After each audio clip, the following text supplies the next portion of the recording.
Nous sommes dimanche 12 mai. Mesdames, Messieurs, bonjour et bienvenue aux informations. Les chefs d'État et de gouvernement étaient réunis hier dans la capitale tchadienne pour le 16e sommet du comité permanent inter-État de lutte contre la sécheresse au Sahel, le 10e sommet de l'autorité du bassin du Niger et le 2e sommet ordinaire de l'agence panafricaine de la Grande Muraille Verte. Un triple sommet dont le but est de donner plus de dynamisme à ces organisations sous-régionales dans le combat contre la sécheresse et l'insécurité alimentaire au niveau où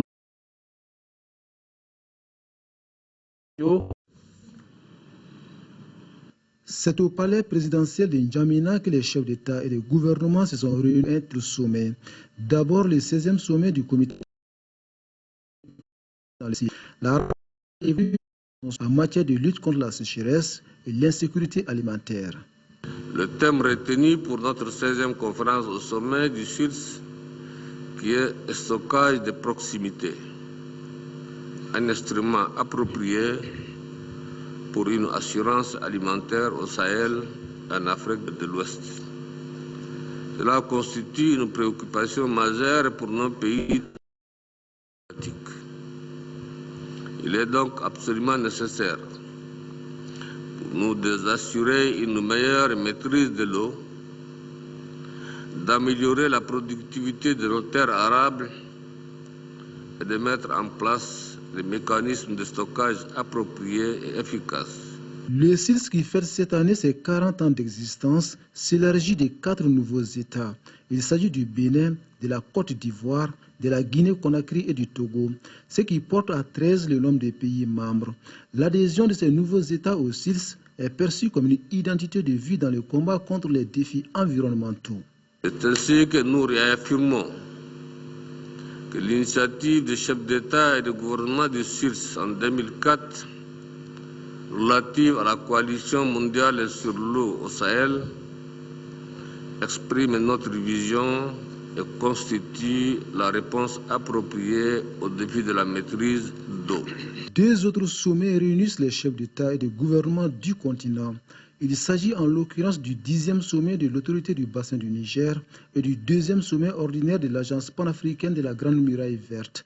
2 organisations et un objectif commun, la gestion efficiente des ressources naturelles en faveur des populations africaines. Je voudrais donc, à cet instant précis, qu'ensemble, demanderai de mobiliser très rapidement les ressources nécessaires pour la mise en œuvre de programmes que nous avions arrêtés de commun accord.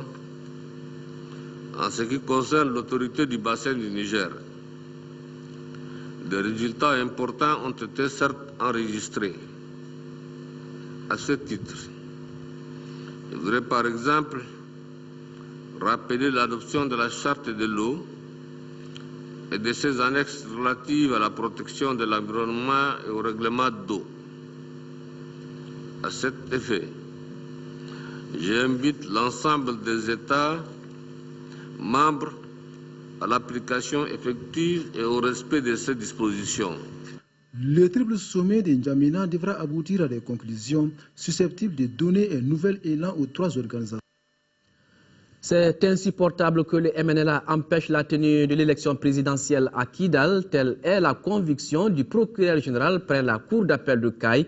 Moussa Bagayoko a tenu ses propos vendredi dernier lors de la cérémonie de clôture de la première session de la cour d'assises de Caille au titre de l'année 2013. Sur les 62 affaires enrôlées, 49 ont été jugées. De Caille, la correspondance de Kansoutou Kanouté. Pendant 24 jours, sur 62 dossiers inscrits au rôle, ce sont 49 dossiers qui ont été jugés. 73 accusés ont comparu, 15 accusés ont été condamnés par contumace, 16 dossiers ont été renvoyés. Il y a eu 8 acquittements, une action publique éteinte. Les amendes prononcées s'élèvent à plus de 100 millions de francs CFA, le remboursement ordonné s'élève à plus de 40 millions de francs CFA, les dommages et intérêts accordés à plus de 15 millions de francs CFA. Je voudrais féliciter la Cour pour la qualité du travail abattu. Ceux qui ne méritent pas la punition ont été acquittés et ceux qui doivent être punis l'ont été.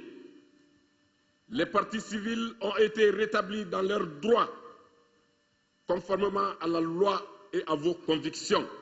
15 dossiers ont été jugés par contumace, toute chose que le premier président de la Cour a déploré. À l'analyse de ces résultats, on note un nombre élevé d'arrêts de contumace, c'est-à-dire des condamnations prononcées hors la présence des accusés. Il s'agit d'un phénomène récurrent devant nos formations d'assises et pose ainsi la problématique de la représentation des inculpés au moment de leur mise en liberté. Le représentant de l'Ordre des avocats, Maître Munkoro Touefon, a salué le barreau et le parquet général pour la bonne organisation de ces assises avant de féliciter la Cour pour les différents arrêts justes et équitables rendus. Moussa Bakayoko, procureur général près la Cour d'appel de Caille, dira que le Mali est un pays civilisé qui mérite d'être respecté. Et selon lui toujours, le Mali peut organiser des élections présidentielles libres, démocratiques, transparentes et crédibles avec la reconquête de Kidal. Moussa Bakayoko estime que serait scandaleux et insupportable que le MNLA empêche la tenue à Kidal de nos élections présidentielles prévues pour le mois de juillet 2013. Au nord du pays, sur le terrain, la gendarmerie territoriale de Goundam vient d'être officiellement installée. Elle a pour mission d'assurer la sécurité des citoyens et de leurs biens. Pour plus d'informations, écoutons l'adjudant Boubacar Maïga, chef de poste de la gendarmerie de Goundam. Il est au micro de Adama Djimde.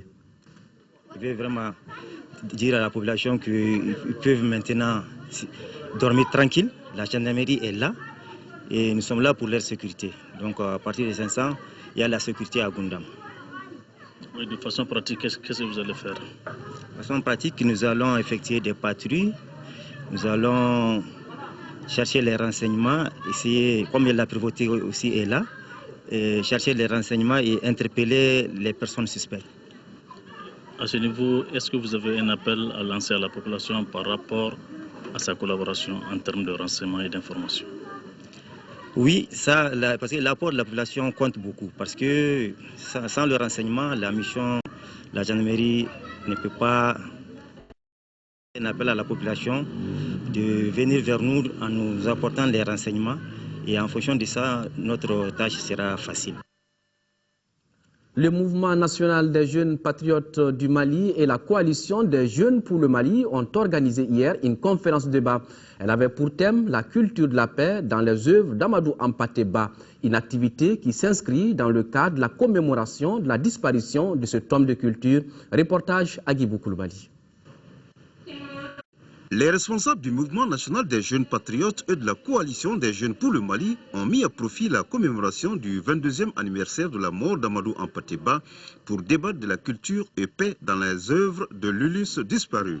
Une manière d'inciter les jeunes à une culture de la paix à travers toutes les actions qu'ils entreprennent. On l'a dit, le temps passe, les hommes passent, les noms changent, mais l'essentiel reste. Et l'essentiel aujourd'hui pour nous, c'est de pouvoir servir ceux-là qui ont déjà passé bien avant nous.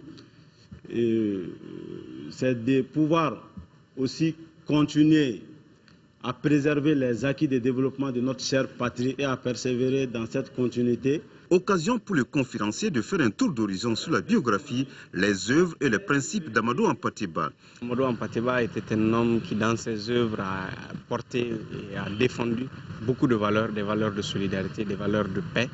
Et si nous revisitons effectivement ces valeurs culturelles qui sont largement détaillées dans ces œuvres, on pourrait effectivement trouver des éléments pour faire face à la crise que nous traversons. Il s'agit pour lui justement de mettre l'accent sur les échanges entre les différentes générations, l'apport de chaque génération au développement de la société.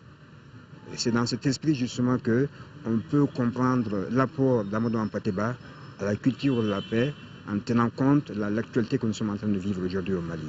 A rappeler qu'Amadou Hampâté Bâ était un homme de culture et d'esprit par excellence. Il fut non seulement poète, écrivain, historien, érudit coranique et conteur, mais aussi diplomate et homme de médiation. Sur un tout autre sujet, les accidents de la circulation continuent avec leur lot de victimes. C'est pourquoi la jeune chambre internationale universitaire Bamako Espoir poursuit sa lutte contre le fléau. Elle a procédé samedi dernier à la distribution de casques à des étudiants suivie d'une conférence de débat sur la question. Reportage Nouhoum Sissoko. Ce sont au total 100 casques qui ont été offerts à des étudiants par Vivo Énergie à travers la jeune Bamako Espoir. Le geste rentre dans le cadre de la mise en œuvre de son projet de sécurité routière. Pour cette année 2013, la Jeune Chambre internationale universitaire Bamako Espoir s'est surtout fixé comme objectif de servir la communauté et de servir les membres. Nous avons initié plusieurs activités, dont ce projet qui consiste essentiellement à former les jeunes dans les gestes de secourisme, à éduquer, à sensibiliser les étudiants et nous-mêmes et tout le monde. En 2011, la protection civile a recensé environ 17 000 victimes d'accidents de la route, dont 409 morts. Les causes sont imputables à plusieurs facteurs. Nos voies sont souvent de mauvaise qualité et non adaptées à la circulation des usagers à 2 roues. Les usagers maîtrisent mal le code de la route car n'ayant pas le permis de conduire ou l'ayant mal obtenu. Les usagers sont très peu civiques et très peu courtois sur la voie. Les normes de sécurité, notamment le port du casque, n'est pas respecté. Pour le conférencier et non moins parrain de la cérémonie, la sensibilisation a atteint ses limites. Les textes doivent être appliqués. Ils les laissent traverser la ville et ils font des accidents, ils tuent et puis ils s'en vont. La bonne gouvernance, on ne l'a pas encore parce que la bonne gouvernance, c'est la mise en œuvre des textes réglementaires qui ont été faits par nous-mêmes. Cette activité s'inscrit dans la deuxième phase du projet de la Jeune Chambre internationale sur la sécurité routière. Les anciens élèves du lycée Amion Guindo de Sikasso font un clin d'œil à leur ancien établissement.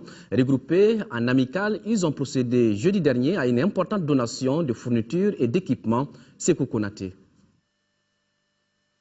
La présente donation de l'amicale des anciens élèves du lycée Amion Guindo de Sikasso à leur ancien établissement est composée de livres, de matériel de laboratoire, d'ordinateurs, de poubelles, mais aussi d'une connexion à Internet. L'amicale des anciens du lycée Amion Guindo souhaite œuvrer avec toute organisation associative pour asseoir un idéal commun, capable d'assurer à notre école des lendemains meilleurs.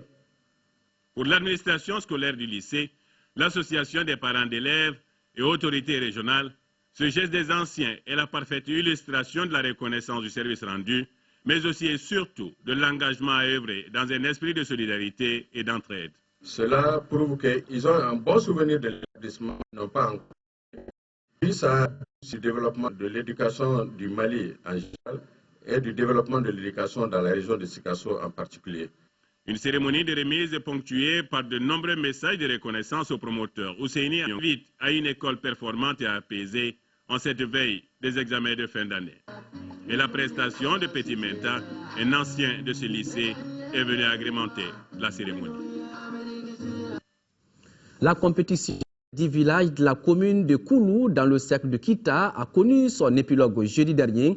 C'est le village de Baléa qui reçoit la certification due au respect de ses engagements dans le cadre de l'approche envoyés spéciaux Mamoudou Sidibé, Adama Diakité.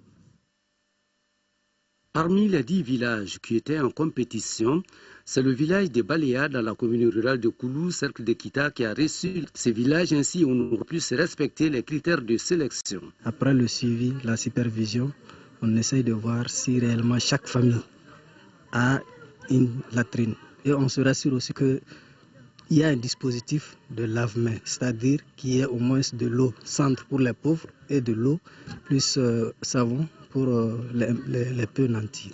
Sur l'initiative de l'ONG Action contre la faim, l'implication des populations de la commune rurale de Koulou a réduit de façon significative les maladies liées au manque d'hygiène.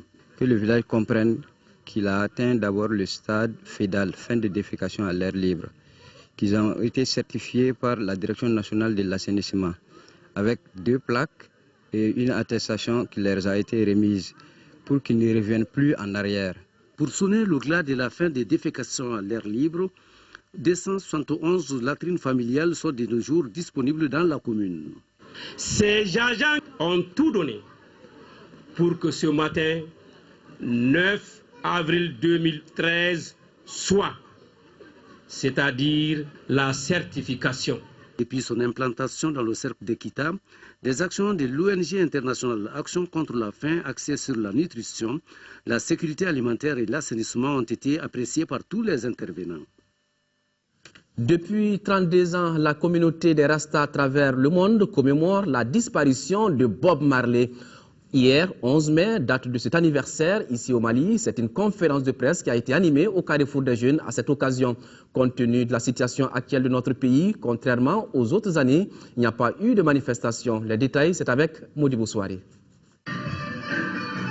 11 mai 1981, 11 mai 2013, il y a 32 ans disparaissait le roi du reggae Robert Nesta Marley, plus connu sous le nom de Bob Marley.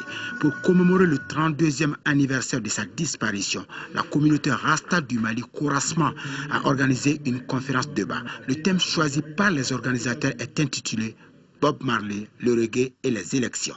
Vu le contexte particulier du pays, nous plaçons cette commémoration sous le signe de la paix et de l'unité et surtout aussi de la citoyenneté. Et parce que la paix et l'unité, Bob Marley a eu à connaître une situation comme la nôtre dans son pays en 1978. Et c'est à cette occasion qu'il a organisé ce grand concert le 22 avril 1978. Tous les peuples maliens doivent, au-delà de leur situation géographique et sociale, se donner la main parce que s'il y a une chose que nous avons en commun et de laquelle dépend notre bonheur de demain, c'est ce Mali-là. Et donc, point de paix, point de développement, point de stabilité, point de bonheur. Cette journée commémorative était soutenue par l'ambassade des États-Unis pour sensibiliser l'opinion publique sur les élections et la démocratie au Mali. La démocratie et le développement ne peuvent aller sans des citoyens bien formés et informés. Vous l'avez compris, votre initiative est certes modeste, mais elle traduit votre volonté de participer à la marche démocratie de votre pays. D'autres activités commémoratives en l'honneur de Bob Marley, la figure emblématique de toute l'histoire de la musique du tiers-monde, auront lieu le 8 juin prochain. Occasion pour la communauté Rasta du Mali d'offrir aux férus du reggae un concert unique animé par des groupes maliens. Des morceaux de Peter Tosh, Bunny Wellers et bien d'autres seront interprétés, ainsi qu'une centaine de tubes de Bob Marley. Voilà, Modibo Souare qui connaît bien la vie de ce reggaeman. C'est tout pour cette édition.